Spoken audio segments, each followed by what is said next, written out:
নমস্কার, আপনাদের সকলকে স্বাগত হাই নিউজ নেটওয়ার্কের হাইটক অনুষ্ঠানে। আপনাদের সঙ্গে রয়েছে আমি শান্তম চক্রবর্তী।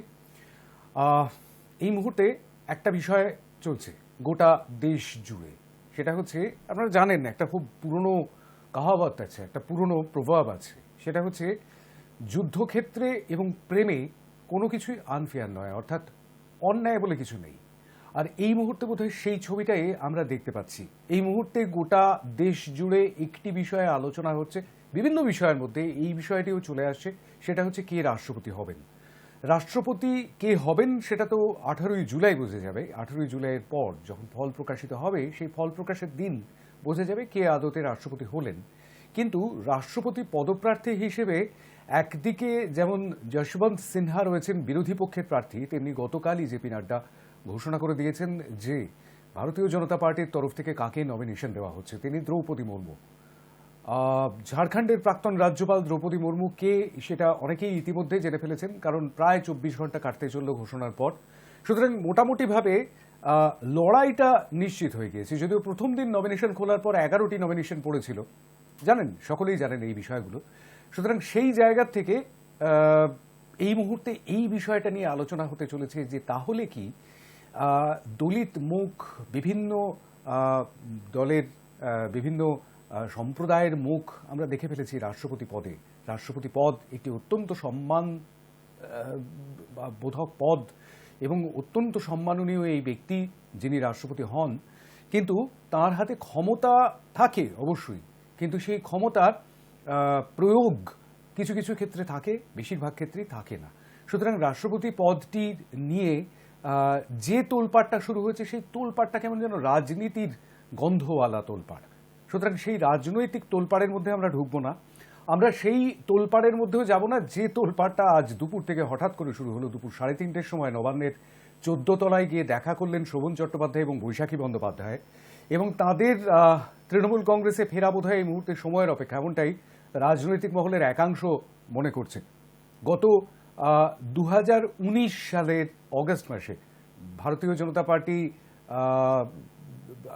থেকে ভারতীয় জনতা পার্টিতে তাঁরা যোগ দিয়েছিলেন, এবং তারপর 2021-এর মার্চ মাসে তারা ভারতীয় জনতা পার্টি ছেড়ে বেরিয়ে আসেন। কিন্তু তারপর তৃণমূল কংগ্রেসে যোগ দেবার কোনো রকম ইঙ্গিত পাওয়া যায়নি। এবার কিন্তু স্পষ্ট ইঙ্গিত। সুতরাং সেই স্পষ্ট ইঙ্গিতটি, অর্থাৎ অভিমানের যে দেয়ালটি, সেই দেয়ালটি সত্যি সত্যি ভেঙে গেছে কিনা তার জন্য বোধহয় অনেকেই মনে করছেন যে 21শে জুলাই পর্যন্ত একটু অপেক্ষা করতে হবে। তবে তার আগেই কিছু হয়ে যায় কিনা সেদিকে আমাদের নজর থাকবে। আর এই মুহূর্তে সত্যি সত্যি একটা অত্যন্ত চিন্তার বিষয় হয়ে দাঁড়িয়েছে মহারাষ্ট্র। আমরা জানি, আগেও আলোচনা করেছি, মহারাষ্ট্রের সাম্প্রতিক পরিস্থিতি এমনটাই দাঁড়িয়েছে যে ওই G23 জাতীয় একটি শব্দবন্ধ ইতিমধ্যেই উঠতে শুরু করে দিয়েছে। অনেকেই বলছেন সেটি G40, অনেকেই বলছেন G34। সুতরাং সেই জায়গাতে সত্যি সত্যি কতজন বিধায়ক রয়েছেন একনাথ শিন্ডের সঙ্গে। একনাথ শিন্ডে আবার নতুন করে একটা দল তৈরি করবেন নাকি, শিবসেনাতেই তিনি থাকবেন। এদিকে উদ্ধব ঠাকরে তো বলেই দিয়েছেন আজকে যে আমি ইস্তফাপত্র তৈরি করে রেখেছি, লিখে রেখেছি ইস্তফাপত্র, কারণ বিধায়করা যদি না চান তাহলে আমি ইস্তফা দিতেও তৈরি আছি। সুতরাং সেই জায়গাতে সত্যি সত্যি একটা জটিল পরিস্থিতি তৈরি হয়েছে। এবার একটা নাম্বার গেম তৈরি হবে কিনা, যে প্রশ্নটা আমরা গতকালও তুলেছিলাম, নাম্বার গেমের কোনো প্রশ্নই নেই এমনটাও অনেকে বলতে শুরু করেছেন। কিন্তু সত্যি সত্যি এই মুহূর্তে এটা একটা বড় প্রশ্ন যে সত্যি সত্যি মহারাষ্ট্রে সরকার, মানে একেবারে মাঠের ভাষায় বলতে গেলে সরকার উল্টোতে চলেছে কিনা, সেরকমটাই একটা ছবি কিন্তু ইতিমধ্যে দেখা যাচ্ছে। আমাদের পরবর্তীকালে নজর রাখতেই হবে অবশ্যই। কিন্তু এই মুহূর্তে আরও দুটো ঘটনা পরপর ঘটে গিয়েছে। গতকাল আমরা যখন এই হাইটক অনুষ্ঠান করছি, সেই সময় লাগাতার জেরা করা চলছে রাহুল গান্ধীকে। রাহুল গান্ধীকে পঞ্চমবারের জন্য ডাকা হয়েছিল গতকাল। মঙ্গলবারের এই ম্যারাথন বৈঠক 9.5 ঘন্টা প্রায় চলে, এবং তারপর আমরা খবর পেলাম যে রাহুল গান্ধী বেরিয়ে যাচ্ছেন। কিন্তু আদতে সেটি ছিল একটি ব্রেক। সেই ব্রেকের পরে ফের আবার ডাকা হয় তাকে, এবং রাহুল গান্ধীকে আবারও জেরা করা হয়। এই যে পরপর মানে 50 ঘন্টারও বেশি জেরা করা হয়ে গিয়েছে ন্যাশনাল হেরাল্ড মামলায়। আগামীকাল জেরা করার কথা ছিল, তলব করা হয়েছিল সোনিয়া গান্ধীকে। সোনিয়া গান্ধী একটু সময় চেয়েছেন, কারণ সবেই 2 দিন হলো তিনি হাসপাতাল থেকে ছাড়া পেয়েছেন, করোনা আক্রান্ত হয়েছিলেন তিনি, তারপরেও ছত্রাকের সংক্রমণজনিত কারণে বেশ খানিকটা অসুস্থ। সোনিয়া গান্ধী আগামীকাল যাচ্ছেন না, এটা মোটামুটিভাবে জানা গেছে, কারণ তিনি আর্জি জানিয়েছেন ইডির কাছে যে তাকে একটু সময় দেওয়া হোক। কবে যাচ্ছেন সেটা জানা নেই। কিন্তু এই বিষয়টি নিয়ে, অর্থাৎ সোনিয়া গান্ধী রাহুল গান্ধীকে বারবার টাকা নিয়ে গতকাল দেশ জুড়ে বিভিন্ন রাজ্যের ইডির দপ্তরের সামনে সেখানে বিক্ষোভ দেখালেন কংগ্রেস কর্মী সমর্থকরা, কংগ্রেস নেতা কর্মীরা সেখানে বিক্ষোভ দেখালেন। তাদের মানে কলকাতায় নিজাম প্যালেসের সামনেও তারা বিক্ষোভ দেখিয়েছেন এবং সেখানে পুলিশকে ব্যারিকেড করে রাখতে হয়েছিল, দরজায় ব্যারিকেড করে রাখতে হয়েছিল যাতে ভেতরে ঢুকে পড়ার মতন পরিস্থিতি না তৈরি হয়। সেরকম একটা পরিস্থিতি তৈরি হয়েছিল গতকাল। সুতরাং এই যে দেশ জুড়ে যে বিরোধিতা, মানে হয়রানির প্রতিবাদী বিরোধিতা, এই হয়রানির প্রতিবাদটা ঠিক কেন? হাজিরা দেওয়া হচ্ছে, হাজিরা দিচ্ছেন এবং হাজিরা যতবার ডাকা হবে ততবার যাবেন, এরকমটাই বলেছেন রাহুল গান্ধী। শোনাবো রাহুল গান্ধী কি বলেছেন আজকে। কিন্তু বিষয়টা হচ্ছে এরকমটাই যে তাহলে প্রতিবাদটা কেন হচ্ছে? তাহলে কি হাজিরা এবং প্রতিবাদ দুটোই একসঙ্গে হবে? সেটা যেমন একটা বড় প্রশ্ন হয়ে দাঁড়িয়েছে ইতিমধ্যে। আরও একটা বড় প্রশ্ন, সেটা হচ্ছে ফের রাজ্য এবং রাজ্যপালের মধ্যে সংঘাত।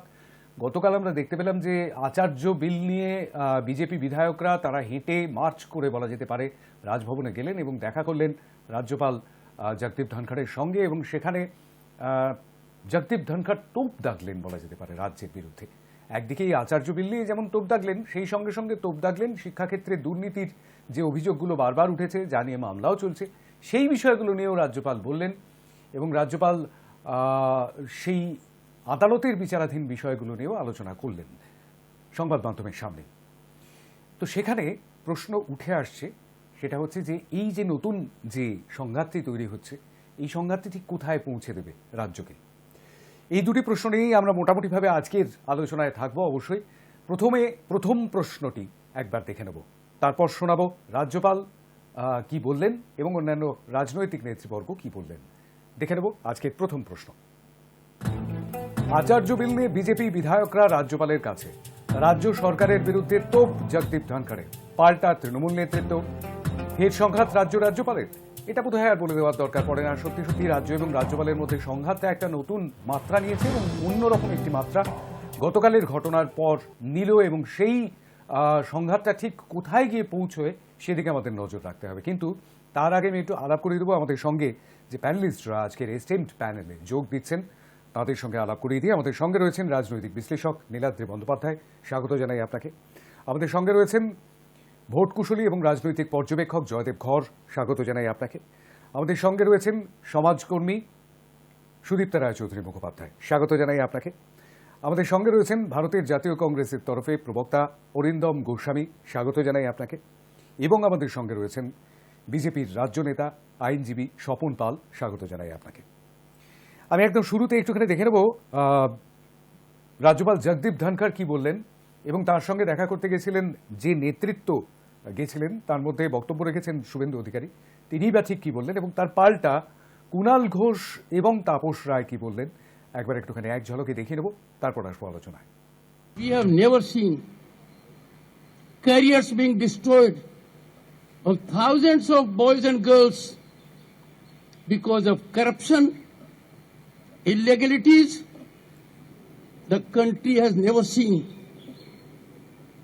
such kind of scam in recruitment.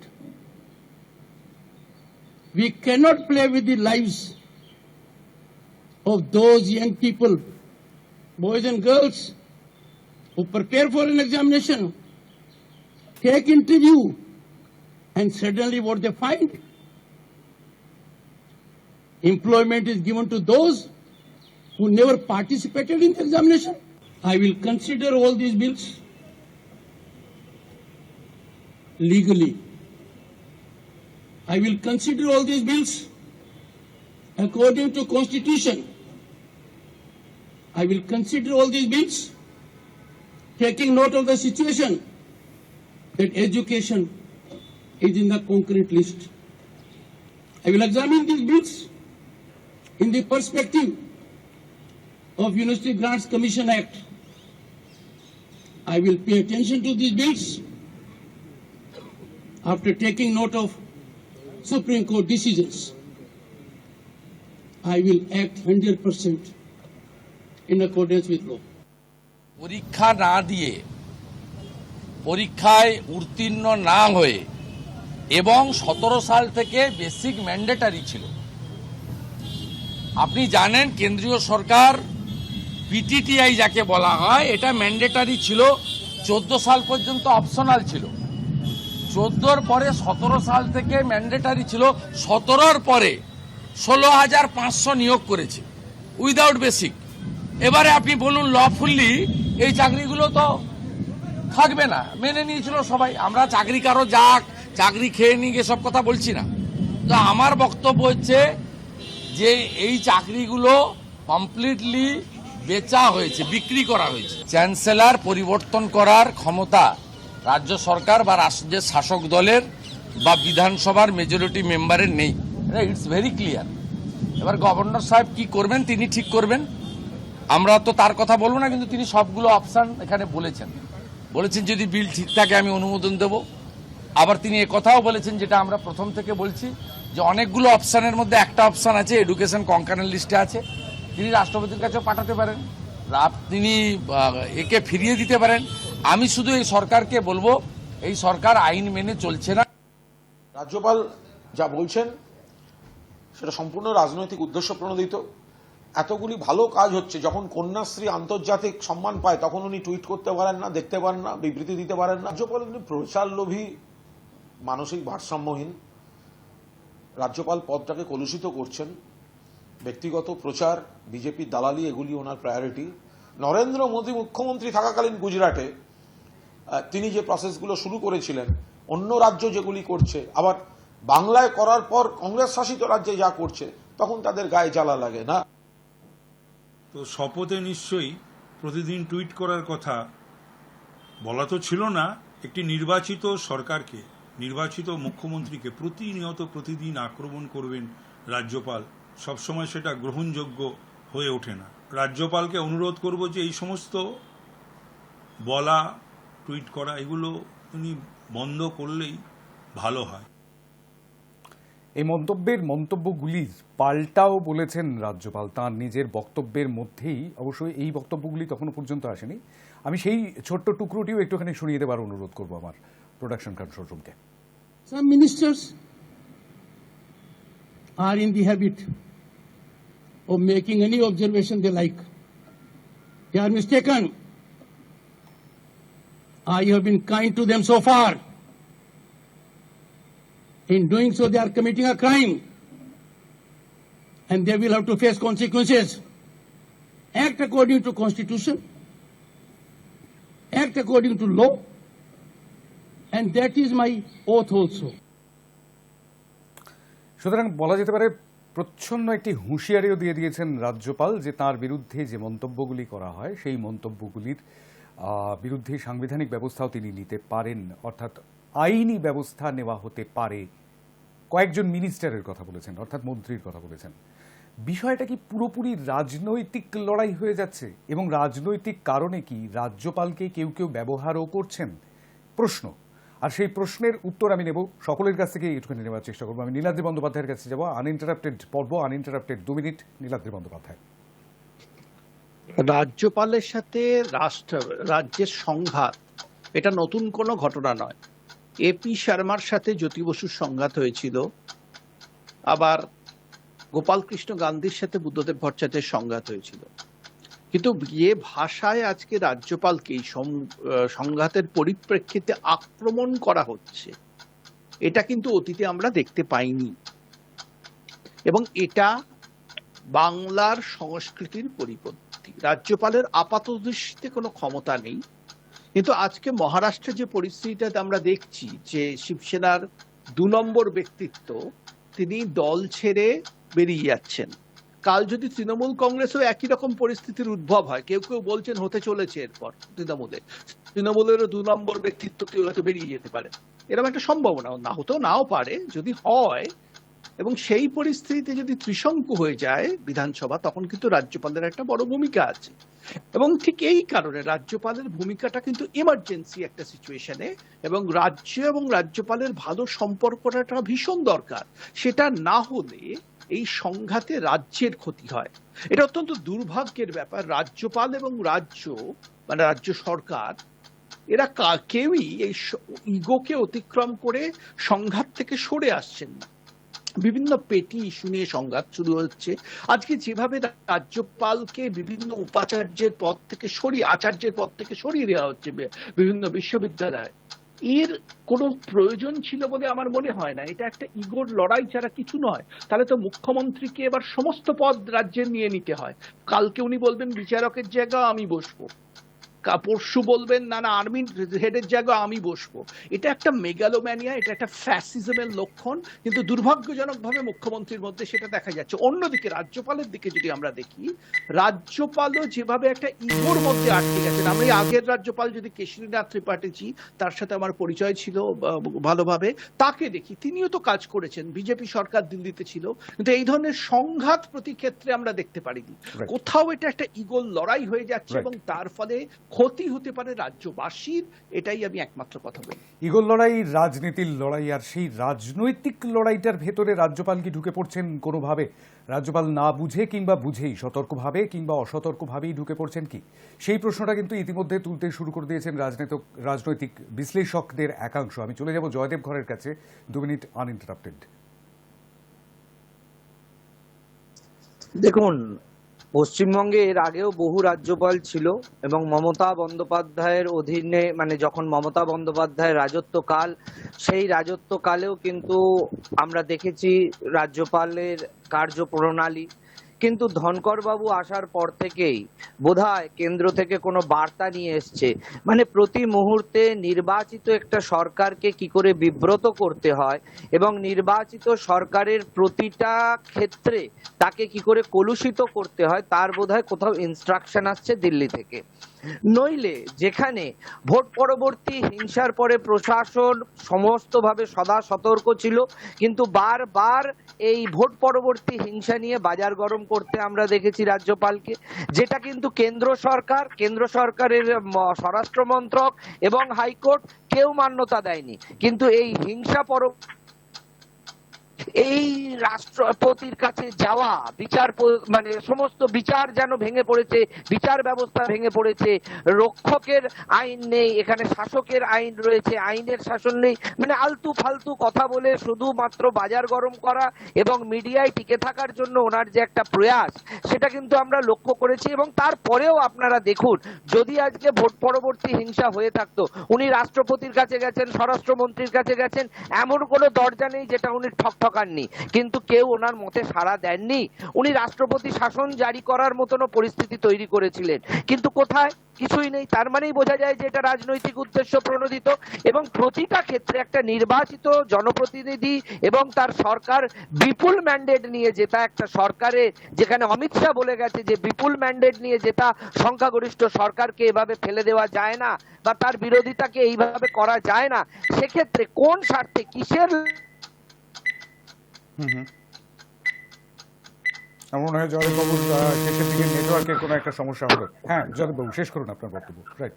হ্যাঁ, প্রতিটা ইস্যুতে কেন রাজ্যপাল এইভাবে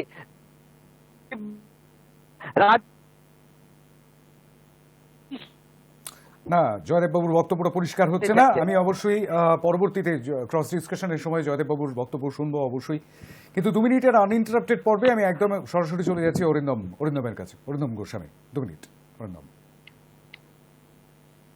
দেখো, রাজ্যপাল যে বিভিন্ন ক্ষেত্রে পক্ষপাত দুষ্ট, এইটা মেনে নিতে আমাদের কোনো আপত্তি নেই, কিন্তু তুমি যদি পার্টিকুলারলি ক্যান্সেলার চেঞ্জ করে দেওয়ার কথা বলো, সেখানে আমাদের একটা আপত্তির জায়গা থেকেই থাকে। আমি একটা প্র্যাকটিক্যাল উদাহরণ দিয়ে বলছি কেন আপত্তির জায়গাটা আছে। কল্যাণী ইউনিভার্সিটিতে প্রো ভাইস চ্যান্সেলর পদে একজনকে নিয়োগ করা হয়েছিল। আমরা যখন আরটিআই করি, পশ্চিমবঙ্গের শিক্ষা দপ্তর বলেছে কল্যাণী ইউনিভার্সিটিতে প্রো ভাইস চ্যান্সেলরের কোনো পোস্ট নেই। তারপরে আমরা যখন ভাইস চ্যান্সেলরের কাছে গেছি, তিনি বলেছেন, আমরা বিভিন্ন সময় শিক্ষা দপ্তরের কাছে গেছি, তিনি বলেছেন এর বিরুদ্ধে ব্যবস্থা নেওয়া হবে, কিন্তু আজ প্রায় 2 বছর অতিক্রান্ত হতে চললো, এর বিরুদ্ধে কোনো ব্যবস্থা নেওয়া হয়নি।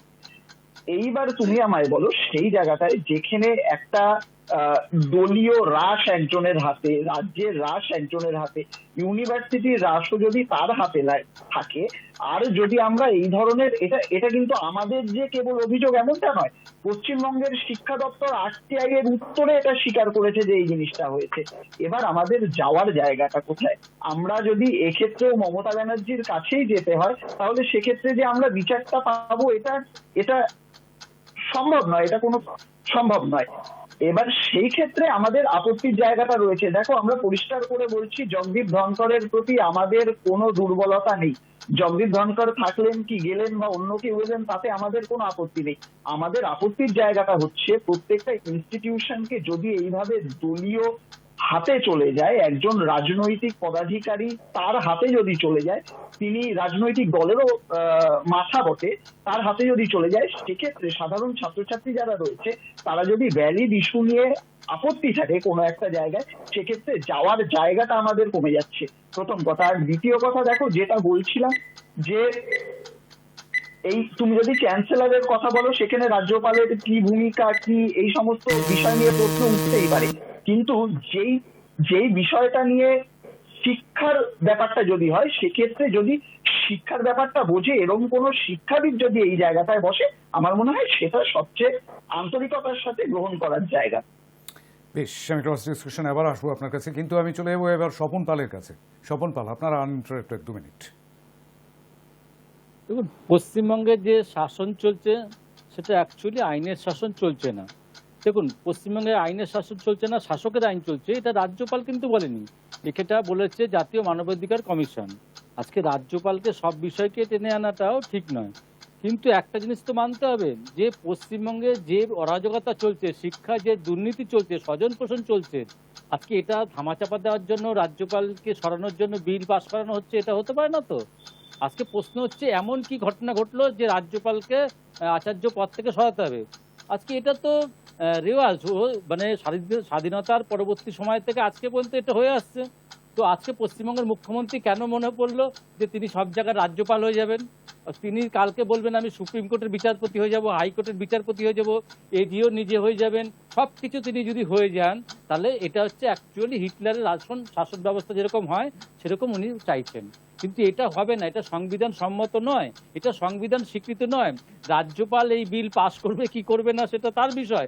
আমি বলতে পারি অন্তত যে মহামান্য হাইকোর্টও যদি এই ব্যাপারে মামলা যায়, তিনিও এটার আমার মনে হয় না মানে এরকম কোনো রায় দিতে পারেন তাদের পক্ষে। কিন্তু এটা সবথেকে বড় কথা, আমি যেটা বলতে পারি, যেটা সম্পূর্ণ সংবিধান বিরোধী।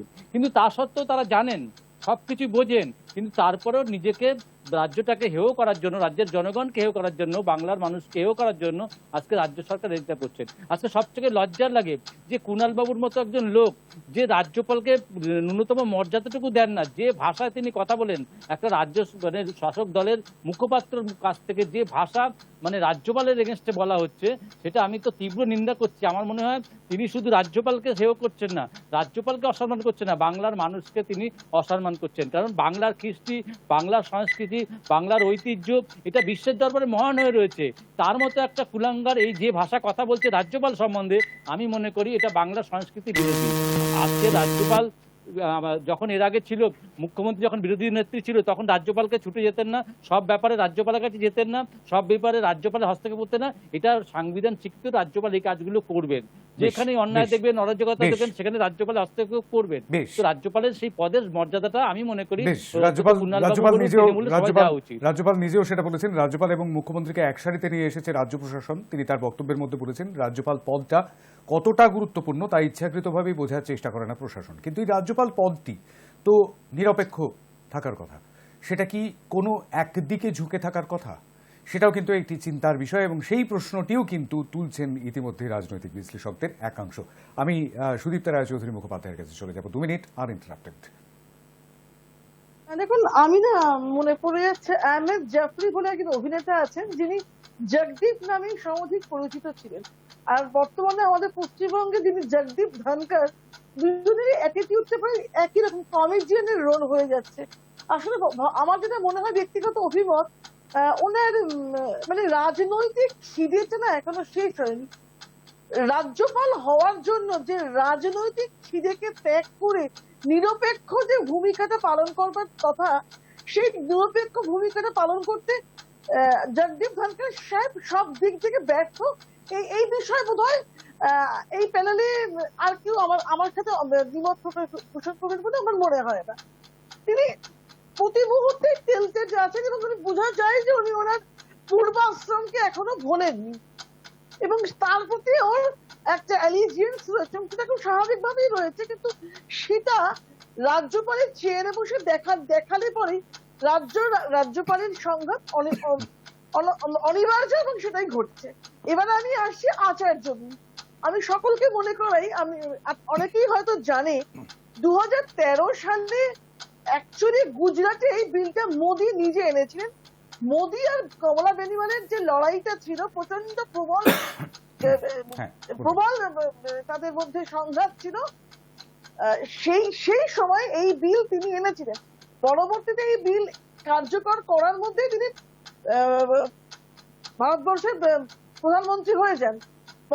কিন্তু এই বিল কিন্তু এখনো জিইয়ে রাখা আছে গুজরাটে। এই বিলের কিন্তু কোনো নিষ্পত্তি হয়নি। অর্থাৎ এই বিল থেকে এইটা যে প্রথম পশ্চিমবঙ্গ হয়েছে, এটা যদি কেউ ভেবে থাকে তাহলে সে অত্যন্ত ভুল করছে। পশ্চিমবঙ্গে সেই একই বিলের তার রূপ তার নিজস্ব মতো করে তৈরি করছে, কিন্তু ঘটনাটার পদক্ষেপটা প্রথমবার পশ্চিমবঙ্গ নিয়েছে এমন নয়। যেহেতু আমরা রাজ্যপালের থেকে নিরপেক্ষ কোনো ভূমিকা তার দেখা যাচ্ছে না, সেজন্য রাজ্যপালের যে সংঘাত আমরা অতীতেও দেখেছি। 1969 সালে পশ্চিমবঙ্গে অজয় মুখার্জির সাথে ধর্মবীরের প্রবল সংঘাত ছিল, সেই সময় একটা এরকম পরিস্থিতি উদ্ভূত হয়েছিল। সংবিধানের 163 ধারা অনুযায়ী এর কিছু ডিটেইলে এখন 2 মিনিট হয়ে গেছে, বলা যাচ্ছে না। এইটা যে একেবারে সংবিধানের বাইরে এমন না, এরকমটা হতে পারে, তাই সেই দিকটা চেষ্টা করা হচ্ছে। রাইট, একেবারে প্রভিশন নেই সেরকমটা নয়, নইলে রাজ্য কখনো এই পদক্ষেপটা হয়তো করতো না। আমি একটু জানিয়ে রাখবো আমাদের দর্শকদের জন্য যে রাজ্যের সরকারি বিশ্ববিদ্যালয় 35টি সরকারি বিশ্ববিদ্যালয়, এবং সেই 35টি সরকারি বিশ্ববিদ্যালয়ের আচার্য পদে রাজ্যপাল জগদীপ ধনখড়ের বদলে মমতা বন্দ্যোপাধ্যায়কে আনার যে বিলটি, সেটি বিধানসভায় ইতিমধ্যেই পাশ হয়ে গিয়েছে। এবং সেই বিষয়টির সঙ্গে সঙ্গে আরও 11টি বেসরকারি বিশ্ববিদ্যালয় রয়েছে যেখানে ভিজিটার পদেও রয়েছেন রাজ্যপাল। সেই ভিজিটার পদ থেকেও তাকে সরিয়ে সেখানে শিক্ষামন্ত্রীকে আনার একটা প্রস্তাব ইতিমধ্যেই দেওয়া হয়েছে। সুতরাং সেই জায়গা থেকে এই বিলটিতে রাজ্যপাল সই করবেন কি করবেন না, এই নিয়ে তীব্র হবে নাকি চাপানুতর, এই নিয়ে আমাদের দীর্ঘদিন ধরে একটা জল্পনা ছিল। সেই জল্পনাটা অনেকটাই পরিষ্কার হয়ে গেল। রাজ্যপাল নিজে মুখেই গোটা ব্যাপারটিতে বারবার কনকারেন্ট লিস্টের কথা বলা হয়েছে, বারবার শুভেন্দু অধিকারী সেই কনকারেন্ট লিস্টের কথা বলেছেন, রাষ্ট্রপতির কাছে যাওয়ার কথা বলেছেন। আর সেই কনকারেন্ট লিস্ট অর্থাৎ যৌথ তালিকা, শিক্ষা তো যৌথ তালিকাভুক্ত রাজ্য এবং কেন্দ্রে, সেই যৌথ তালিকার কথা জগদীপ ধনখড় মাননীয় রাজ্যপাল তাঁর বক্তব্যেও উঠে এসেছে। সুতরাং সেই জায়গা থেকে কোথাও যেন একটা খটকা থেকে যায়, অর্থাৎ সেই ফেলুদার মতোই বলতে ইচ্ছে করে যে কোথায় একটা খটকা লাগছে রে তোপসে। একটা ছোট্ট বিরতি নেব, বিরতির ওপারে ফিরবো একটা ছোট্ট ক্রস ডিসকাশনে, সঙ্গে থাকবেন।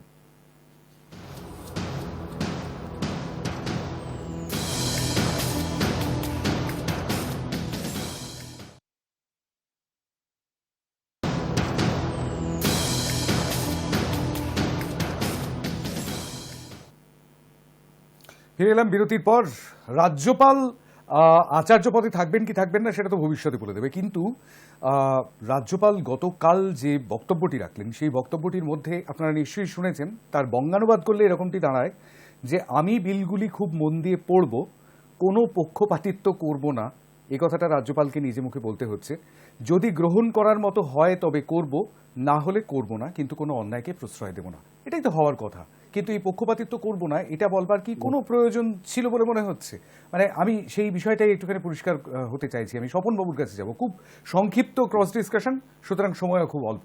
স্বপন পাল, স্বপন বাবু আপনার কথা শোনা যাচ্ছে না। স্বপন পাল, শুনতে পাচ্ছি না আপনার কথা। শাসক হিসাবে বা প্রশাসক হিসাবে বা রাজ্যপাল হিসাবে ওনার যেটা নিরপেক্ষ ভূমিকা দিয়ে বলা উচিত উনি সেটাই বলেছেন, যে পশ্চিমবঙ্গে না সারা ভারতবর্ষে আইনের শাসন চলা উচিত। আজকে যেটা পশ্চিমবঙ্গে চলছে না, এখানে আইন বলে কিছু নেই। মমতা ব্যানার্জি যেটা বলবে সেটাই আইন। মমতা ব্যানার্জি ইচ্ছা করলে রাজ্যপালকে সরিয়ে দেবেন, কারণ তার বিধায়ক উত্তরপ্রদেশে আর বিধায়ক গুজরাটে বিধানসভা কার ফাইল আইন করে চলছে? ফেলবেন। আজকে উত্তরপ্রদেশ আর গুজরাটে রাজ্যপালকে কার সরাতে আইন হবে, চলছে? কিন্তু যারা দুর্নীতি করছে, যারা স্বজন পোষণ বলে করছে, গেলে তো হবে না। পয়সা দিয়ে চাকরি দিচ্ছে, লুটেরাজ এক চলছে, চোখো হলে হবে বেশ না। বেশ বেশ বেশ স্বপন পাল বলছেন, এক চোখো স্বপন হলে পাল হবে বলছেন, না। স্বপন পাল বলছেন। আমি জয়দেব ঘরের কাছে যাচ্ছি, এক মিনিট গাছিবাসি বাজালে হবে না। এক মিনিট জয়দেব ঘরের কাছে যাচ্ছি। সেটা হচ্ছে স্বপন পাল বলছেন যে পশ্চিমবঙ্গে আইনের শাসন নেই, আর সেই কারণেই রাজ্যপাল বলেছেন যে নিরপেক্ষভাবে আমি এই বিষয়টার তদারকি করব। জয়দেব ঘর, আমি আমি আসছি, সুদীপ্তা আপনার কাছে আসছি। রাজ্যপালের পদটাই থাকা উচিত নয়, রাজ্যপালের পদটাই থাকা উচিত না, নয়, সেটাও আপনি ঠিক আনুষ্ঠানিকভাবে করবেন। সেটাকে তুলে দেওয়া না, উচিত। সেটাও আপনি ঠিক করবেন। রাজ্যপাল থাকবে কি থাকবে না, সেটা কি তৃণমূল কংগ্রেস ঠিক করবে? যে ভারতবর্ষের অঙ্গরাজ্যগুলিতে রাজ্যপাল থাকবে কি থাকবে না, সেটা তৃণমূল কংগ্রেসের ঠিক করার কোনো অধিকার নেই। আপনারা যদি ঠিক করতে পারেন কার ফ্রিজে কি খাবার থাকবে, কে কি পোশাক পরবে এবং কে কি পরে বেরোবে, সেটা যদি আপনারা স্থির করতে পারেন, নিঃসন্দেহে সাংবিধানিক এখতিয়ারের মধ্যে না থাকলে সেটা ঠিক করার কিন্তু রাজ্যপাল পদটা না না আমার বলবার আছে রাজ্যপাল পদটা থাকবে কি থাকবে না সেটা তো অনেক বড় বিষয়। রাজ্যপাল পদটা থাকবে কি থাকবে না সেটা তো অনেক বড় বিষয়, অনেক বড় বিষয়, সেটা নয়। ভারতবর্ষে এতগুলো মুখ্যমন্ত্রী আছে, সংবিধান গতিশীল, সংবিধান সংবিধানে লিখিত ধর্ম নিরপেক্ষ রাষ্ট্রকে সাম্প্রদায়িক রাষ্ট্রে পরিণত করার যে প্রয়াস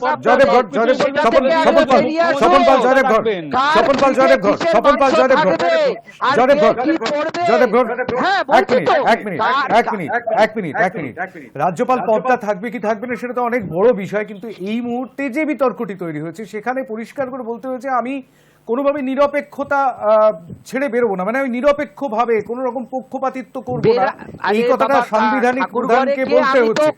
আমার সেই জায়গাটাতেই প্রশ্ন, আমার সেটাই প্রশ্ন। আমি সুদীপ্তা রায় চৌধুরী মুখোপাধ্যায়ের কাছে একদম, এটা তো একদম পরিষ্কার। ঠাকুর ঘরে কে আমি তো কলা খাইনি, নিরপেক্ষ শব্দটা বলেই উনি প্রমাণ করে দিচ্ছেন যে উনি নিরপেক্ষ নন। না, এই চাকরি যে শিক্ষায় যে চাকরি নিয়োগে সে দুর্নীতিকে ঢাকা দেওয়ার জন্য এটা করছেন না। দুটো বিষয় বলছেন, শুধুমাত্র আচার্য পদে সেই সঙ্গে শিক্ষার্থী। আমি সুদীপ্তা রায় চৌধুরী মুখোপাধ্যায়ের কাছে আরে ব্যাপক কেলেঙ্কারির সময় কি চোখে ঢুলি সময় কি চোখে ঢুলি পড়েছিলেন? জয়দেববাবু আসছে, কেলেঙ্কারি মধ্যপ্রদেশে কি চোখে ঢুলি পড়েছিলেন? জয়দেববাবু আসছে, আমি সুদীপ্তা রায় চৌধুরীর কাছে সেটা নিয়ে বলুন। সুদীপ্তা, ব্যাপক দুর্নীতি কোথায় হচ্ছে দেখুন না, যারা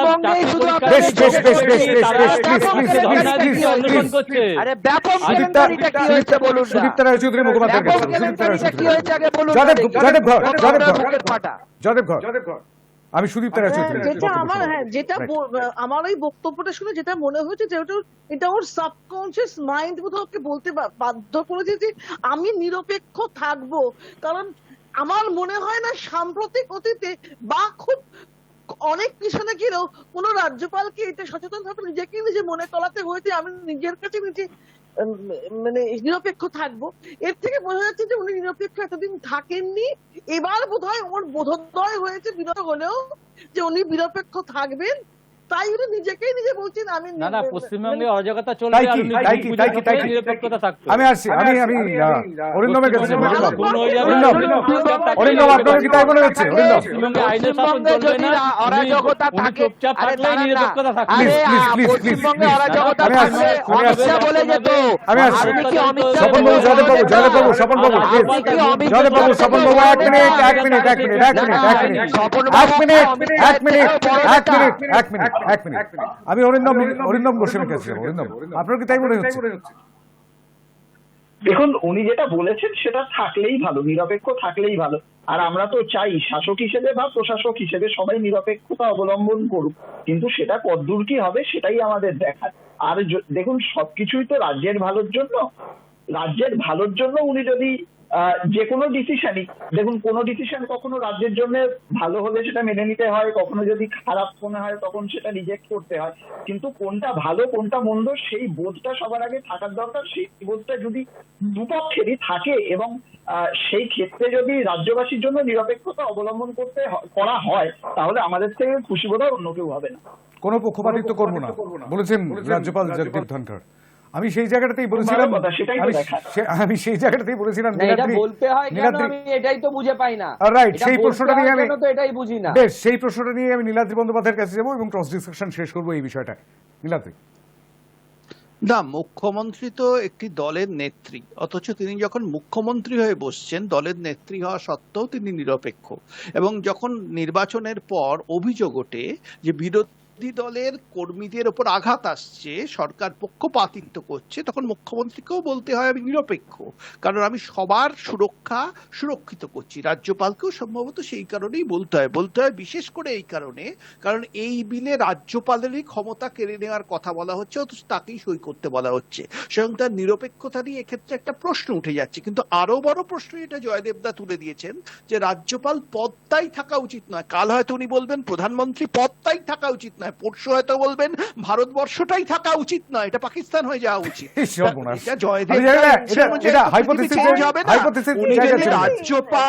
উনি যদি রাজ্যপাল পদটাকে সরাতে চান, আচ্ছা চীন হয়ে যাওয়া উচিত, বাংলাদেশ হয়ে যাওয়া উচিত, বাংলাস্থান হয়ে যাওয়া উচিত। আচ্ছা,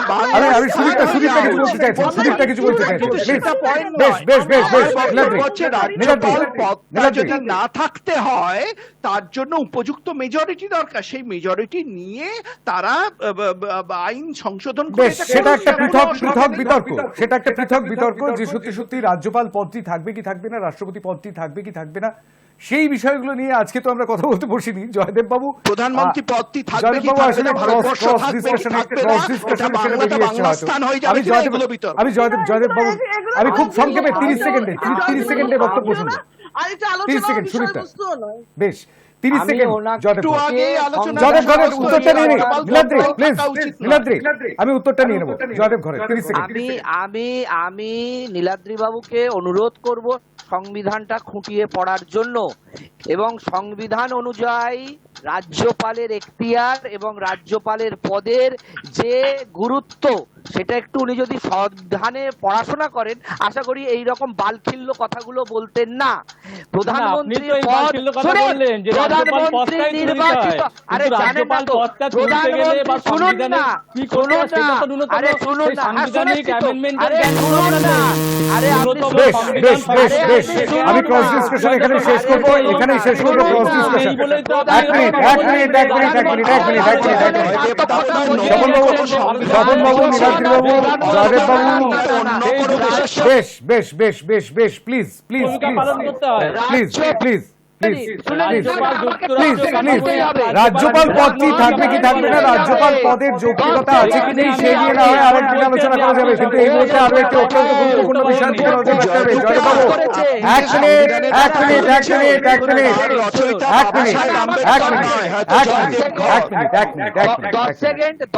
জয়দেব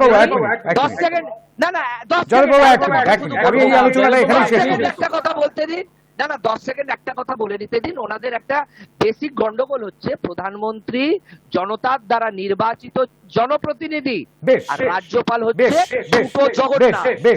ফুটো জগন্নাথ।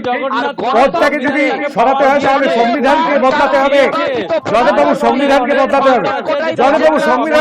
হবে। সংবিধান বদলাতে হবে। সেটা একটা অনেক বড় প্রসেস, সেটা অনেক বড় প্রসেস। একটা রাজ্যপালের সই দিয়ে হয়ে যাবে না সেটা। বেশ,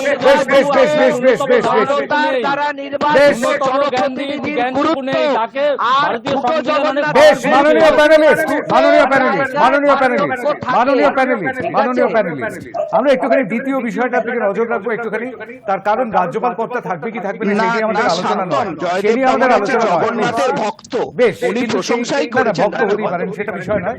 কিন্তু বিষয়টা হচ্ছে এরকমটাই যে আমাদের বিষয়টা সেটা ছিল। আমি একটুখানি মনে করিয়ে দিই আমাদের বিষয়টা সেটা ছিল। Please don't divert the discussion, please don't divert the discussion, please. আমি আলোচনাকে অন্যদিকে যেতে দেবো না, প্লিজ। Joydeb Babu, please. আমরা আলোচনাটা এই বিষয়টা নিয়ে করছিলাম না, যে বিষয়টা নিয়ে আলোচনা করছিলাম সেটা হচ্ছে নিরপেক্ষতা, পক্ষপাতিত্ব, এই সমস্ত শব্দগুলো কতটা যুক্তিসঙ্গত হয়েছে এই বক্তব্যের ভেতরে এই বিষয়টা নিয়ে। যাই হোক, সেটা অন্যদিকে চলে গেল, কিন্তু আমরা একটুখানি দ্বিতীয় দিকে ফেরবার চেষ্টা করব। একদম শুরুতেই বলেছিলাম না যে আরেকটা অত্যন্ত গুরুত্বপূর্ণ বিষয় রয়েছে, আর সেই বিষয়টার দিকে এবার নজর রাখবো। দেখে নেব আমাদের প্রশ্নটা। প্রশ্ন নম্বর 2 আজকে, বারবার 5 বার তলব রাহুল গান্ধীকে। বৃহস্পতিতে সোনিয়া গান্ধীকেও তলব, কিন্তু সময় চাইলেন তিনি ইডির কাছে। হয়রানির প্রতিবাদে দেশ জুড়ে প্রতিবাদ কংগ্রেসের। হাজিরা এবং প্রতিবাদ একসঙ্গে, অর্থাৎ একদিকে যেমন হাজিরা থাকছে, হাজিরা তাতে কোনো রকম বাত্যয় হচ্ছে না, কিন্তু গাফিলতিও করছেন না রাহুল গান্ধী। 5 বার 50 ঘন্টারও বেশি তাকে জেরা করা হয়েছে। কালকে একটা ছোট্ট বিরতি দিয়ে আবার তাকে ডেকে পাঠানো হয়েছিল 9.5 ঘন্টার পরও। সুতরাং সেই জায়গা থেকে এই হয়রান করা হচ্ছে এবং তারই প্রতিবাদে দেশ জুড়ে একটা কর্মসূচি, সেই কর্মসূচিটা ঠিক কেন তাহলে? এটাও কিন্তু একটা বড় প্রশ্ন হয়ে দাঁড়াচ্ছে। তবে খানিকটা উত্তর বোধহয় রাহুল গান্ধীর বক্তব্যে পাওয়া গিয়েছে আজকে। আমি একটুখানি শুনিয়ে দেওয়ার চেষ্টা করবো আমাদের দর্শকদের রাহুল গান্ধী কি বললেন আজকে কর্মী সভায়। कुछ दिन पहले मुझे ईडी ऑफिस में बुलाया गया। छोटा सा कमरा था, 12 फुट बाय 12 फुट मान लो। बीच में मेज थी, कंप्यूटर था, 3 ईडी के ऑफिसर बैठे थे, एक बाहर खड़ा था। मैं ज्यादा कुर्सी से नहीं हिला। वो बीच में उड़ जाते थे, चले जाते थे। उनके जो सीनियर ऑफिसर थे उनको इंस्ट्रक्शन की भी जरूरत थी, तो वो निकलते रहते थे, आते थे। तो रात को 11 घंटे हो रहे हैं, 11:30 घंटे हो रहे हैं, आप बिल्कुल थके ही नहीं हो। हम थक गए हैं मगर आप नहीं थके।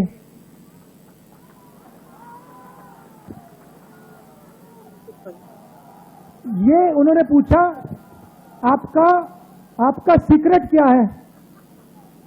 मैंने सोचा और मैंने कहा कि इनको सच्ची बात नहीं कहता हूं,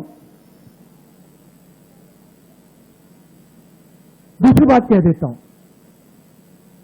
दूसरा कारण कह देता हूं, मगर मेन बात नहीं कहता हूं।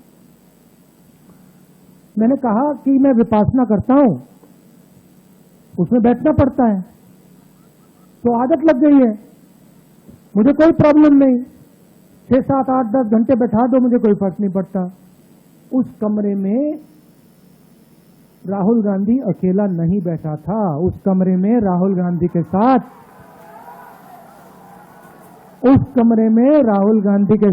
कांग्रेस का हर नेता, हर कार्यकर्ता कमरे में बैठा था। आप एक आदमी को थका सकते हो, मगर आप कांग्रेस पार्टी के करोड़ों कार्यकर्ताओं को, नेताओं को नहीं थका सकते हो।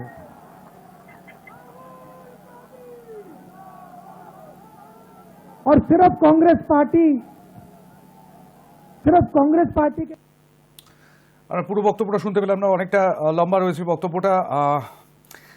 অ্যাকচুয়ালি যে বিষয়টা উঠে আসছে সেটা নিয়ে আমি একদম শুরুতেই অরিন্দমের কাছে যাব, অরিন্দম গোস্বামীর কাছে যাব। সেটা হচ্ছে এই প্রশ্নটা অনেকে তুলতে শুরু করেছেন। আমি জানি আগের বিষয়েও আপনি আঙুল তুলেছিলেন, কিন্তু আমি আর সুযোগ দিতে পারিনি আপনাকে, একটা ঝগড়ার মধ্যে ঢুকে পড়েছিলাম বলে। ঝগড়া নয়, তর্ক বিতর্ক। কিন্তু এই বিষয়টা নিয়েও একটা বিতর্ক তৈরি হচ্ছে। সেটা হচ্ছে যে রাহুল গান্ধী বারবার প্রায় 50 ঘন্টা তাকে জেরা করা হচ্ছে, 50 ঘন্টারও বেশি হবে হয়তো, কারণ গতকালই তো 11.5 ঘন্টা, 9.5 ঘন্টা প্লাস 2 ঘন্টা, 11.5 ঘন্টা। সুতরাং সেই জায়গা থেকে এই যে একটা লম্বা সময় ধরে টানা জেরা করা হচ্ছে, বারবার ডাকা হচ্ছে। সোনিয়া গান্ধীজি, তিনি অসুস্থ রয়েছেন, তাকেও ডেকে পাঠানো হয়েছে এবং হয়তো তাকে হাজিরা দিতে যেতেও হবে ইডির দপ্তরে। এই বিষয়টা নিয়ে একটা হয়রানির অভিযোগ উঠছে ভারতের জাতীয় কংগ্রেসের তরফ থেকে। কিন্তু একদিকে হাজিরাতে, অর্থাৎ বিচার ব্যবস্থার প্রতি অবশ্যই একটা সেদিকে নজর রেখে সেখানে যাওয়া হচ্ছে, তদন্তে অংশগ্রহণ করছেন, ন্যাশনাল হেরাল্ড মামলায় সেখানে হাজিরা দিচ্ছেন, এবং সেই সঙ্গে সঙ্গে আবার ইডির দপ্তরের সামনেই গোটা দেশ জুড়ে সেখানে বিরোধিতা দেখানো হচ্ছে, প্রদর্শন করা হচ্ছে। আমি 1 মিনিটের আনইন্টারাপ্টেড বক্তব্য চাইব অরিন্দম আপনার কাছে। দেখুন, প্রথম কথা, আপনি প্রথমেই যেটা বললেন এই দুটো একসঙ্গে চলবে কিনা, আমি বলে রাখি যে হ্যাঁ, এই দুটোই একসঙ্গে চলবে। প্রথম কথা হচ্ছে, আমাদের যে আন্দোলনটা হচ্ছে সেই আন্দোলনটা হচ্ছে ইডি সিবিআই এর মতো সংস্থাকে রাজনৈতিক কারণে ব্যবহারের প্রতিবাদে। আর দ্বিতীয়ত, আপনি হয়রানির কথা যেটা বলছেন, হয়রানিটা তো অবশ্যই রয়েছে। এর বিরুদ্ধে আমাদের যে দেশ জুড়ে আন্দোলন সেটা চলবে, আর সেই আন্দোলন করাকালীন আমাদের নেতৃত্বরা সবসময় সত্য এবং অহিংসার পথেই চলবে। এর জন্য একটা বাস জ্বলবে না, একটা ট্রেন জ্বলবে না, এই কথাটা আমি আপনাদের দিয়ে যেতে পারি। কিন্তু তার পাশাপাশি যে আইনি লড়াই, যে প্রক্রিয়াগত যেই জিনিসটা রয়েছে, তার জন্য রাহুল গান্ধী নিজেই বলেছেন তিনি সর্বতভাবে ইডির সাথে, ইডি যেরকম ভাবে ডাকবেন তিনি সেখানে যাবেন, সেখানে সমস্ত রকম জেরা, সমস্ত রকম প্রশ্নের মুখোমুখি হতে তিনি রাজি আছেন। আর আমি আপনাকে এটাও বলে রাখি, এই জেরার থেকে বাঁচতে জাতীয় কংগ্রেসের পক্ষ থেকে কখনোই কোন রকম মামলা করে এই যে জেরাকে আটকানো, এই ধরনের কাজও আমরা করব না। আর তার পাশাপাশি আমরা কোনো শারীরিক অসুস্থতার অজুহাতে, আপনি বলতে পারেন যে সোনিয়া গান্ধী তিনি নিজেও বলেছেন, কিন্তু সোনিয়া গান্ধী এই যে নির্দেশ, হাজিরার নির্দেশ, তার আগে থেকে উনি অসুস্থ। আমরা এই অজুহাতে কখনোই এই ধরনের হাজিরাকে এড়িয়ে যাওয়ার চেষ্টাও করব। হাজিরার নির্দেশ পাওয়ার পরে অরিন্দম যেটা বললেন, হাজিরার নির্দেশ পাওয়ার পরে কোনো একটি বিশেষ হাসপাতালে গিয়ে ভর্তি হবেন না। আমি ঠিক সেই জায়গা থেকে চলে যাব জয়দেব ঘরের কাছে। জয়দেব ঘর, 1 মিনিট। দেখুন, কংগ্রেসের এই আজকের যে টানাপোড়েন, এই টানাপোড়েনের পিছনে একটাই কারণ, আগামী বছরে অনেকগুলো রাজ্যে ভোট আছে। অতএব সেই ভোটের নিরিখে 24 ঘন্টা রাজনীতি করা দল বিজেপি যেভাবে কংগ্রেসকে বিভিন্নভাবে ফাঁদে ফেলার চেষ্টা করছে, প্রত্যেকটা ফাঁদেই পা দিচ্ছে কংগ্রেস, এবং তার সাথে সাথে তার প্রাসঙ্গিকতাটাকে হারাচ্ছে, এবং বিরোধী ঐক্যের সুরের মাঝে যে নিজেদের একটা কায়েমি স্বার্থকে তারা বারবার দেখতে চায়, এবং এখনো যেটা উনি করলেন, সেই বিরোধী ঐক্যকে ভেঙে দিয়ে উনি কায়েমি স্বার্থটাকে বজায় রাখতে চাইলেন, সেটা কিন্তু আগামী দিনে কংগ্রেসকেই আরো অতল গহ্বরে ঠেলে দেবে। বিরোধী ঐক্যের ফাটল ধরাতে কংগ্রেস আজকে ওস্তাদ, কিন্তু বিজেপিকে কিস্তিমাত দেবার জন্য কিন্তু কংগ্রেসের কাছে আজকে আর তুরুপের তাস আরও নেই, আর তুরিরের তীরও নেই। সেই জন্য ওনাদের এই বক্রোক্তিগুলো আগামী দিনে যে বিরোধী ঐক্য 2024-এ সেখানে ফাটল ধরাবে, এবং কংগ্রেসকে আরো অপ্রাসঙ্গিক করে ভারতীয় রাজনীতিতে তৃণমূল কংগ্রেস এবং মমতা বন্দ্যোপাধ্যায়ের উত্থান অবশ্যম্ভাবী, এবং শুধুমাত্র সময় অপেক্ষা, সেটা কংগ্রেস একদিন বুঝতে পারবে। বেশ, সুদীপ্তা রায় চৌধুরী মুখোপাধ্যায়, 1 মিনিট, আনইন্টারাপ্টেড। হ্যাঁ, দেখুন, যে ঘটনাটা ঘটেছে না, যে রাহুল গান্ধীকে ডাকার বিষয়টাতে, এটা তো আমরা সকলেই বোধহয় কম বেশি সহমত পোষণ করবো যে এটা একটা রাজনৈতিক প্রতিহিংসার ব্যাপার আছে, বই আর কিছু না। যেমন আমি একটা উদাহরণ হিসেবে তুলে ধরছি, গত 10 বছরে ইডির হাতে 5013টা কেস আছে, তার মধ্যে 4972টাই হয়েছে 2014-র পর থেকে, ঠিক যেরকম ভাবে আমরা সেকশন 124-কে ইউজ করার ক্ষেত্রে আমরা দেখতে পেয়েছি। তো এখন একটি রাজনৈতিক দলকে যদি ডাকা হয়, তারা নিশ্চয়ই তারা তাদের বক্তব্য রাখতে যাবে, যদিও আমরা সকলেই এই বিষয়ে কম বেশি অবগত যে এই যে ঘটনাটা তার কোনো সারবত্তা নেই, অভিযোগের কোনো সারবত্তা নেই। এটা আমরা যারা এই বিষয়টা নিয়ে পড়াশোনা করেছি তারা সবাই জানি। এবার রইল বাকি বিরোধী ঐক্য বা ইত্যাদি কিছু। প্রতিটি ক্ষেত্রে প্রতিটি রাজনৈতিক দলেই কিছু ফ্রিঞ্জ এলিমেন্ট থাকে, এদের কথার উপর বিরোধী ঐক্য কখনোই আর কি, বিরোধী ঐক্য 2014টা 2024টা একটা এত বড় ক্ষেত্র, এখানে বোধহয় এই ধরনের কথাবার্তাকে একেবারে লোকে গুরুত্বহীন বলেই আমার মনে হয়। আপনার বক্তব্যের মধ্যে ওই ফ্রিঞ্জ এলিমেন্ট কথাটা শুনে আমার অন্য আরেকটা কথা মনে পড়ে গেল। সাম্প্রতিক অতীতে এই শব্দবন্ধটি আরেকবার ব্যবহৃত হয়েছে তো, এবং তারপর তাতে আলোড়নটা কিরকম হয়েছিল সেটা আমরা সকলেই জানি। যাই হোক আমি একটু চলে যাবো, সংক্ষিপ্ত হয়ে গেছে আলোচনার সময়। আলোড়নের পরে শব্দটা ব্যবহার হয়েছে। বেশ, স্বপন পাল, রাইট, স্বপন পাল। দেখুন, দল তো দুটো, একটা হচ্ছে বলছে জাতীয় কংগ্রেস, আর একটা হচ্ছে তৃণমূল কংগ্রেস। দুটোর মধ্যেই তো কমন, সেটা হচ্ছে কংগ্রেস। তো একদল সিবিআই ইডি নোটিশ পেলেই সঙ্গে সঙ্গে দেখা যাচ্ছে হাসপাতালে গিয়ে ভর্তি হয়ে যাচ্ছে, সিবিআইয়ের অফিসে যেতে গিয়ে উল্টো দিক দিয়ে গিয়ে হাসপাতালে গিয়ে ভর্তি হয়ে যাচ্ছে। আর একটা দল, যে মূল দল, সেই দল যে নোটিশ পেলে মানে হাসপাতালে যাবে না, সেটা সময় বলবে, এখন দেখা যাবে এটা। কিন্তু আর একটা জিনিস বলবো, যে অভিযোগের সারবত্তা আছে কি নেই, যদি না থাকে তাহলে তারা কেন বসে আছেন? রাহুল গান্ধী বলুন, সোনিয়া গান্ধী বলুন, তারা হাইকোর্ট যেতেই পারতেন, দিল্লি হাইকোর্টে, সুপ্রিম কোর্টে যেতেই পারতেন, কিন্তু তারা তো যেতে পারছেন না।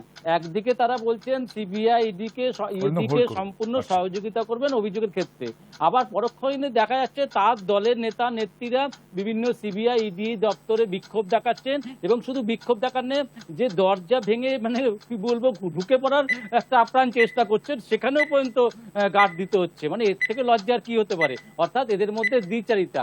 যদি তিনি অন্যায় না করেন তাহলে বুক খুলিয়ে সিবিআই কাছে যাবেন, ইডির কাছে যাবেন, তার জন্য বিক্ষোভ ডেমনস্ট্রেশনের কোনো দরকার নেই। কিন্তু ডাল মে তো কুছ কালা হ্যাই, যে আমি বিক্ষোভও দেখাবো, আবার এদিকে হাইকোর্টও যাব না, সুপ্রিম কোর্টও যাব না, নিশ্চয়ই এর মধ্যে কোনো বড় ঘোটালা আছে। স্বপনবাবুর আনইন্টারাপ্টেড বক্তব্য শুনলাম, আমি আনইন্টারাপ্টেড বক্তব্যের মানে পর্বটা শেষ করবো নীলাদ্রি বন্দ্যোপাধ্যায়কে দিয়ে। 1 মিনিট নীলাদ্রি। রাহুল গান্ধীকে ইডি ডেকেছে, কংগ্রেস এটা দাবি করতেই পারে এটা রাজনৈতিক প্রতিহিংসার জন্য, সময়ই বলবে সেটা ঠিক কি ভুল। কিন্তু মুশকিল তখনই হয় যখন অভিষেক বন্দ্যোপাধ্যায়কে ইডি দিল্লিতে ডাকে, অভিষেক বন্দ্যোপাধ্যায় সেখানে হাজির হন। তিনি যখন হাজির হন তার পেছনে হাজার হাজার সমর্থক সেভাবে ভিড় করেন না, সত্য অহিংসার পথে, কোট আন কোট, অরিন্দমকে কোট করেই বলছি।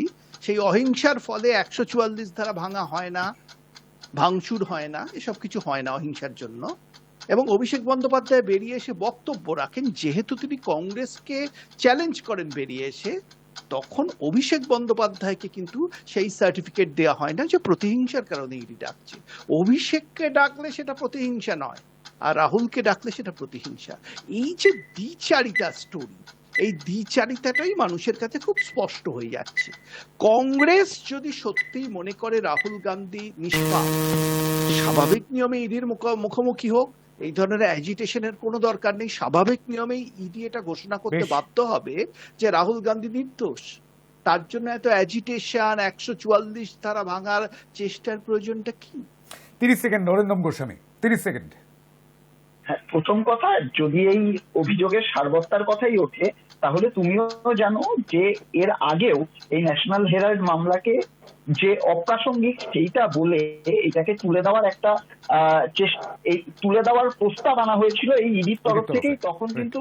তখন কিন্তু ভারতবর্ষের মসনদে যে কংগ্রেসের গভর্নমেন্ট এমনটা না, বিজেপির গভর্নমেন্ট চলছে, আর তার পরবর্তীকালে তাকে সেই ইডির পদের থেকে সরিয়ে দেওয়া হয়েছে, 1 নম্বর। আর 2 নম্বর কথা হচ্ছে, আমরা বারবার করে বলছি এই দুটো রাস্তা কিন্তু আলাদা। 1 নম্বর হচ্ছে রাজনৈতিক কারণে এই সংস্থাগুলোকে ব্যবহারের যে প্রতিবাদ, সেইটা আমরা করবো রাজনৈতিক ভাবে। আর রাইট মানে একদিকে সংস্থাগুলোকে ব্যবহার করা হচ্ছে, তার প্রতিবাদে রাস্তায় নামছেন। রাইট, হ্যাঁ নীলাদ্রি। অরিন্দম, যদি সেটাই করেন তাহলে যখন অভিষেক বন্দ্যোপাধ্যায়কে ডাকা হচ্ছে তখন কেন প্রতিবাদ করেন না? আপনি এইটাই জানেন না যে আপনি এটা জানেন না যে এই অভিষেক বন্দ্যোপাধ্যায়কে যখন ডাকা হয়েছিল তখনও রণদীপ সুরজেওয়ালারা তারা প্রেস কনফারেন্স করেছিল যে ইডি সিবিআই কে রাজনৈতিক কারণে ব্যবহার করা হচ্ছে। আপনার কাছে এই তথ্যটা হয়তো নেই, শুনে রাখুন যে রণদীপ সুরজেওয়ালা আমাদের যিনি মুখপাত্র, আপনি সুদীপ্তা কি বলছেন তিনি নিজে। রাইট, আমি সুদীপ্তার কাছে সুদীপ্তা দেখুন, উনি দোষী। আমি আসছি অরিন্দম আসছি, সময় খুব কম, সংক্ষিপ্ত করতে হবে বক্তব্য। সুদীপ্তা। না, অতীতে কিন্তু কংগ্রেস যখন তৃণমূল কংগ্রেসকে ডাকা হয়েছিল, কংগ্রেসের কোনো বক্তব্য পাওয়া যায়নি। এটা সুরজেওয়ালা কেন কেউই কোনো মন্তব্য করেননি। কংগ্রেস এই বিষয়ে নীরব ছিল। আপনার কাছে এই খবরটা নেই। আমরা বিভিন্ন সময় বলেছি যে ইডি সিবিআই কে রাজনৈতিক ভাবে, রাজনৈতিক উদ্দেশ্য প্রণোদিত ভাবে ব্যবহার করা হচ্ছে। এটা কেবল আমি নয়, এটা আমাদের উচ্চতর নেতৃত্ব। স্বপনবাবু আপনার কথা শোনা যাচ্ছে না। স্বপনবাবু আপনার কথা শোনা যাচ্ছে না। পার্টিটা ভালো খেলেন, পাল্টিটা ভালো খেলে। না আসলে এটা একটা স্বার্থের সংঘাত। একসাথে না, প্লিজ একসঙ্গে বলবেন না। জয়দেব বাবু কি বলছেন? আমি বলাটা শেষ করতে পারলাম না। ওনারা কখনো তৃণমূলের ভালো দেখে, আবার কখনো তৃণমূলের সমালোচনা করে। বিপদে পড়লে তৃণমূল কংগ্রেস ওদের ত্রাতা, ওদের বাঁচন রক্ষাকর্তা। আর যেই বাঁচনকর্তা থেকে রক্ষাকর্তা থেকে বেঁচে যাবে, তৃণমূল কংগ্রেসকে ওরা ছোট মারবে। বা আমাদের কাউন্সিলরকে হত্যা করা বলুন, সেইটা নিয়ে আদালত করেছিলাম আমরা, সেইটা নিয়ে সিবিআই চেয়েছিলাম আমরা, তৃণমূলের পাশে আমরা কোনোভাবেই নেই। কিন্তু আমরা এই কথাটা কংগ্রেস ধান্দাবাজের দল, বিপদে পড়লে তৃণমূল কংগ্রেসের কাছে এসে বাঁচাও বাঁচাও, আর বেঁচে গেলে বেশ বেশ বেশ বেশ বেশ বেশ আমি একটা যুক্তির মধ্যে থাকি, যুক্তির মধ্যে থাকি, যুক্তির মধ্যে থাকি, সংক্ষিপ্ত করে বক্তব্য, যুক্তির মধ্যে থাকি, সংক্ষিপ্ত করবো বক্তব্য। আমি স্বপন পাল, হ্যাঁ স্বপন পাল কি বলছেন? স্বপন পাল ভাই, আপনি আগে রাজ্যপাল আর প্রধানমন্ত্রীর পাশে জয়দেব বাবু আসছি, জয়দেব বাবু আসছি, জয়দেব বাবু আসছি, এক মিনিট জয়দেব বাবু, এক মিনিট জয়দেব বাবু আসছি। স্বপন পাল কি বলছেন? আপনার সঙ্গে আমি একমত যে কংগ্রেস ধান্দাবাজির দল, আপনার সঙ্গে আমি একমত, কিন্তু তৃণমূল কংগ্রেস তাহলে সেই কংগ্রেস শব্দটা রেখেছে কেন? তাহলে আপনারা এই কংগ্রেসের কি ধান্দাবাজি যে করে যে প্রাপ্যটা পায় সেখান থেকে কাটমানির যে ভাগটা, তাহলে আপনাদেরকেও দেয় কি, তৃণমূল কংগ্রেসকেও দেয় কি? এটাই একবার ভাবুন না, তাহলে এখনো কেন কংগ্রেস শব্দটা রেখেছেন? না যাই হোক নাম পাল্টাতে অনেক সমস্যা, নাম পাল্টাতে যাই হোক। ধান্দাবাজি পাননি বলে শব্দটা অ্যালার্জি। বেশ বেশ বেশ আমরা একটু বিষয় থাকে একদম শেষে চলে এসেছি, বিষয় আমাদের আলোচনার একদম শেষে চলে এসেছি, আমাদের আলোচনার একদম শেষে চলে এসেছি। আমি একটু সকলের কাছে খুব সংক্ষেপে দেবো।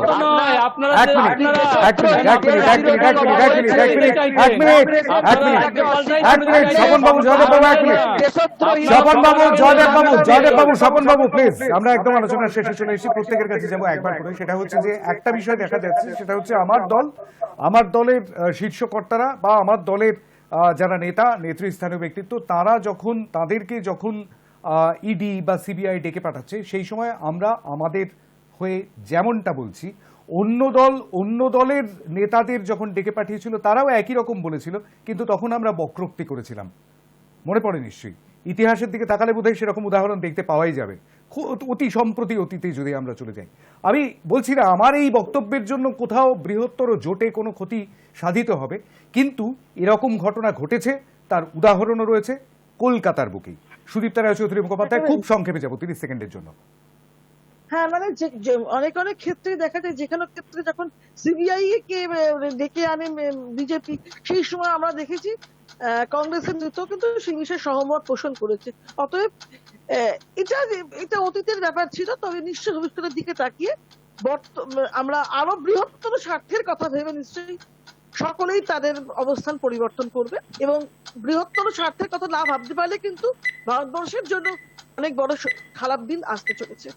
জয়দেব ঘর কি বলছেন? খারাপ দিন আসতে 30 সেকেন্ড জয়দেব ঘর। ইত্যাদির কথার রেস ধরেই বলি, আর খারাপ দিন আসতে কিছু বাকি নেই। স্বপন বাবু প্লিজ, বাংলা বলেন প্লিজ আপনার কাছে আসবো, আমায় বলতে দিন না, প্লিজ আপনার কাছে আসবো স্বপন বাবু, আপনারাই তো এসব প্লিজ আপনার কাছে আসবো স্বপন বাবু, আপনার কাছে আসবো প্লিজ। আপনার 30 সেকেন্ড জয়দেব বাবু শেষ করুন।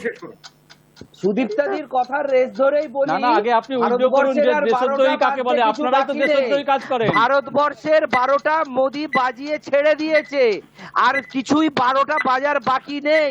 এই দেশটা খান হয়ে গেছে, মানুষ অতিষ্ঠ হয়ে গেছে মোদির এই স্বৈরাচারী একনায়কতন্ত্র শাসনের জন্য। মোদি দেশটাকে কয়েকটা গুটিপতি এবং কয়েকটা শিল্পপতির হাতে বেঁচে দিয়েছে। দেশের মানুষের কথা দেশটাকে মোদি ভালোবাসে না। শেষ করুন। আমি স্বপন পালের কাছে চলে যাব। স্বপন বাবু আনমিউট করে বলবেন, স্বপন বাবু আনমিউট করে বলবেন। ভারতবর্ষের সব থেকে জনব্যক্তি নরেন্দ্র মোদী আজকে পাঠিয়ে দিচ্ছেন। আজকে ভারত মাতা কি জয় তারা বলেন না, আজকে জয়দেব বাবুরা বলছেন জয় বাংলা, জয় বাংলা কোথায়? আপনি কি তাহলে বাংলাদেশে চলে যাবেন নাকি জয়দেব বাবু? জয়দেব বাবু প্লিজ, স্বপন বাবু বক্তব্যটা শেষ করতে দিন। শোনা যাচ্ছে না, কিছু শুনতে পাচ্ছেন না। আপনারা ভারত ছেড়ে চলে যান, আপনারা ভারত বিরোধী, আপনারা বেশ আমি অরিন্দম গোস্বামীর কাছে। জয়দেব বাবু, স্বপন বাবু প্লিজ আপনারা ভারতীয়কে ভালোবাসেন। এক মিনিট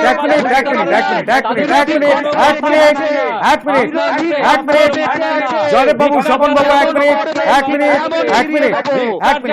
আমি একটু অরিন্দম গোস্বামীর কাছে, জয়দেব বাবু, স্বপন বাবু দুজনে মিউট করুন প্লিজ। আমি একটু অন্যদের কথা বলবার সুযোগ দিই, শেষ করতে হবে আমাকে আলোচনা প্লিজ।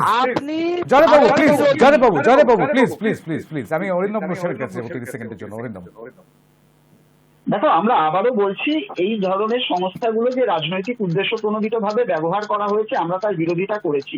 কিন্তু সুদীপ্তাদি যেটা বললো না, যে বিভিন্ন সময় বিজেপি সিবিআই কে পাঠিয়েছে, কেবলমাত্র তা নয়, আমরা নিজেরাও সিবিআই কে ডেকে নিয়ে এসেছি কোর্টের মাধ্যমে, কোর্টে কেস করে। আবার যদি সেরকম কোনো পরিস্থিতি তৈরি হয়, তাহলে আমাদের যাওয়ার রাস্তা সিবিআই, এবং সেখানে আমরা যাব। কিন্তু সেটা যদি রাজনৈতিক উদ্দেশ্য প্রণোদিত ভাবে ব্যবহার করা হয়, সেটা যার বিরুদ্ধেই হোক, তার বিরুদ্ধে আমাদের চান্স একই রকম থাকবে। আর তার পাশাপাশি আমি যেটা প্রথমবার বলতে ভুলে গেছিলাম, আমাকে যদি 2 সেকেন্ড সময় দেওয়া হয়, যে কেবলমাত্র রাজ্যপালের পদটা তুলে দেওয়া নয়। প্রথম কথা হচ্ছে যে নীলাদ্রি বাবুকে যদি কোনোদিন পাকিস্তান সারা ডিবেটটা করতে পারেন, তাহলে ওনাকে 301 টাকা পুরস্কার ঘোষণা করা হোক। আর দ্বিতীয় কথা, জয়দেবদা যেটা বললেন যে রাজ্যপালের পদটা না থাকলেই ভালো হয়, কেবল রাজ্যপালের পদ নয়, রাজ্যপাল, ইডি, সিবিআই, আর তার সাথে সাথে 2 লক্ষ টাকার গাছ খেয়ে ফেলা ছাগল অনুব্রত মণ্ডলের দেহরক্ষী, এরা যদি না থাকে, এতে যথাক্রমে তৃণমূল এবং রাজ্যবাসী দুজনেরই উপকার হয়। বেশ, আমরা তো সেই বিষয়টা ছেড়ে এসেছিলাম, কিন্তু আর সেই বিষয় বিতর্কে ঢোকবার সময় নেই আমার। আমাকে 30 সেকেন্ড সময় দিতে হবে নীলাদ্রি বন্দ্যোপাধ্যায়কে। তার কারণ এই বিষয়টি, যে বিষয়টিতে এই মুহূর্তে আমরা রয়েছি, অর্থাৎ সিলেক্টিভ প্রোটেস্ট, যখন আমার গায়ে আঁচ লাগবে তখনই আমি বিরোধিতা করব, কিন্তু অন্যের গায়ে আঁচ লাগলে সেটা নিয়ে হয়তো বক্রোক্তি করতেও ছাড়বো না। সেরকম একটা ছবি দেখতে পাওয়া গিয়েছে, বারংবার দেখতে পাওয়া গিয়েছে বিভিন্ন রাজনৈতিক দলের ক্ষেত্রে। আমি নীলাদ্রি বন্দ্যোপাধ্যায়ের কাছে সেই প্রশ্নটা নিয়ে একদম শেষে যাবো 30 সেকেন্ডের জন্য। না না, সব সময় সেটা দেখা যায়নি। যেমন ধরুন, কংগ্রেসের বন্ধু বললেন আমি পাকিস্তানের সমালোচনা করেছি বলে তার গায়ে আঁচ লেগেছে। তার গায়ে তো তার সম্বন্ধে কিছু বলিনি, পাকিস্তান সম্বন্ধে বলেছি তিনি আপত্তি করেছেন। এটা তো বোঝা যাচ্ছে সব সময় নিজের গায়ে আঁচ লাগে না। যখন পাকিস্তানের প্রতিনিধির মতো কথা বলেন, তখন কিন্তু এটা মহানুভবতা। সেই মহানুভবতা কংগ্রেস দেখিয়েছে, রাহুল গান্ধী দেখিয়েছে। এখন দুর্নীতির দায়ে অভিযুক্ত হয়ে সৎ সাজার চেষ্টা করছে, তিনি সৎ সাজুন, কিন্তু সৎ হয়ে ঘোষিত হন, সেটাই আমরা চাইবো। আমরা সবাই চাই তিনি সৎ হন, কিন্তু তার বিরুদ্ধে বড় দুর্নীতির অভিযোগ আছে। এটাকে লঘু করার কোনো ব্যাপার নেই, বিরাট দুর্নীতির অভিযোগ, ন্যাশনাল হেরাল্ড মামলা। এটা ভারতের লজ্জা, ভারতের বিরোধী দল, প্রধান বিরোধী দলের প্রধান নেতা এই ধরনের দুর্নীতিতে ফেঁসেছে। তদন্তের পর জানা যাবে আদতে কি হতে চলেছে। অনেক ধন্যবাদ। আজকের আলোচনা এখানে শেষ করতে হচ্ছে, আমরা আলোচনার সময়ের একদম শেষে পৌঁছে গিয়েছি। অনেক অনেক ধন্যবাদ নীলাদ্রি বন্দ্যোপাধ্যায়, অনেক ধন্যবাদ জয়দেব ঘর, অনেক ধন্যবাদ স্বপন পাল, অনেক ধন্যবাদ অরিন্দম গোস্বামী, অনেক ধন্যবাদ সুদীপ্তা রায় চৌধুরী মুখোপাধ্যায়কে আজকের আলোচনায় উপস্থিত থাকবার জন্য। সকলকে অনেক অনেক ধন্যবাদ। আসলে বিষয়টা হচ্ছে এরকমটাই, যে আমি যে কথাটা বলছিলাম, যে সিলেক্টিভ প্রোটেস্ট, সেই সিলেক্টিভ প্রোটেস্ট কি থাকবে, অর্থাৎ আমার গায়ে যতক্ষণ না পর্যন্ত আঁচ লাগছে, সে বৃহত্তর জোট ইত্যাদি ইত্যাদির কথাগুলো একটুখানি দূরে সরিয়ে রাখলাম। যদি মনে করা যায় যে একটা দলের রাজনৈতিক সংবিধান, একটা দলের রাজনৈতিক কাঠামো তো আরেকটা দলের থেকে আলাদা, একটা দলের মধ্যে তো আরেকটা দল ঢুকে পড়তে পারে না কোনোভাবেই। জোট হতে পারে সমানে সমানে, শেয়ানে শেয়ানে, কোলাকুলি, কিন্তু একটি দল যখন তার গায়ে আঁচ লাগছে তখন সে প্রোটেস্ট করছে, তখন সে বিরোধিতা করছে, রাস্তায় নেবে। অন্য একটি দল, তাদের গায়েও যখন আঁচ লেগেছিল, তারাও যখন রাস্তায় নেমে বিরোধিতা করছিল কিংবা ধর্ণা দিচ্ছিল, তখন তাহলে বক্রোক্তিগুলো করা কি উচিত হয়েছিল? সেই বিষয়টা নিয়েও কিন্তু ভাবনা চিন্তা করতে হবে। রাজনৈতিক পটভূমিকা কখনো একরকম থাকে না, রাজনীতি সদা পরিবর্তনশীল, অনেকটা বহতা নদীর মতো, অনেকটা আমাদের মানুষের সভ্যতার মতোই প্রতি মুহূর্তে পরিবর্তিত হতে হতে যায়। আর রাজনৈতিক বিষয়গুলো তো সেই সম্ভাবনার অঙ্ক, সম্ভাবনার শিল্প, সেই সম্ভাবনার শিল্প নিয়ে অবশ্যই ভবিষ্যতেও আলোচনা হতে থাকবে, এবং ওই নিরপেক্ষতা, তারপর পক্ষপাতিত্ব, এইসব প্রশ্নগুলো নিয়েও যা আজকের আলোচনায় উঠল, সেগুলো নিয়েও উঠতে থাকবে প্রশ্ন। গোটা দেশ জুড়ে, গোটা রাজ্য জুড়ে রাজনীতির পটভূমিকায়, রাজনীতির প্রেক্ষাপটে কি কি ঘটনা ঘটছে তা নিয়ে আবার দেখা হবে আগামীকাল হাই টকে। নমস্কার।